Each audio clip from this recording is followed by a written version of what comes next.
Ngoài kia sương đang rơi nghe lạnh giá, trong lòng anh bao nhớ thương vơi đầy. Màn đêm như khuất lấp giữa bóng tối, bay quanh riêng mình anh tiếc thương một người. Từng tháng năm mình có nhau tình thiết tha, tình ấm nồng. Ngày đi em chia tay để lại anh bao niềm đau sao đắng cay vô vàng. Ngày xưa em khẽ nói sẽ mãi mãi yêu anh, để giờ đây bước đi hững hờ. Giờ mới hay mình mất nhau mình mãi xa, nghe sao lòng xót xa.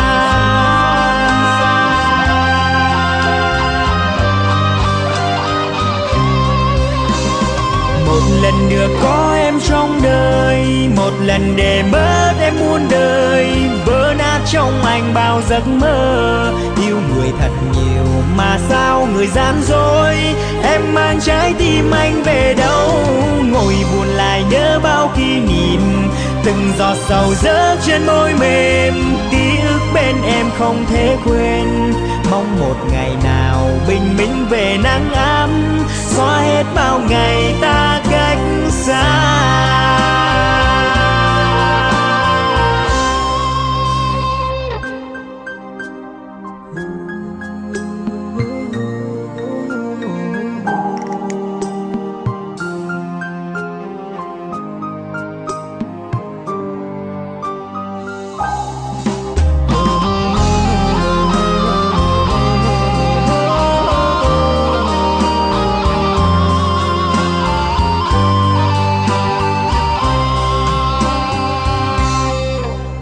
Ngoài kia sương đang rơi nghe lạnh giá, trong lòng anh bao nhớ thương vơi đầy.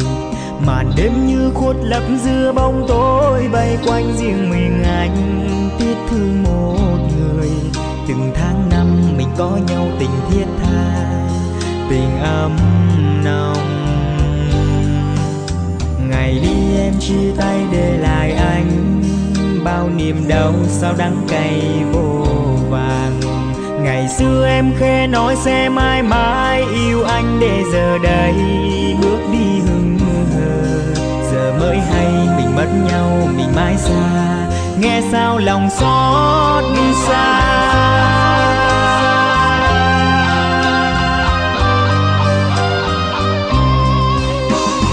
Một lần được có em trong đời, một lần để mất em muôn đời. Vỡ nát trong anh bao giấc mơ, yêu người thật nhiều mà sao người gian dối.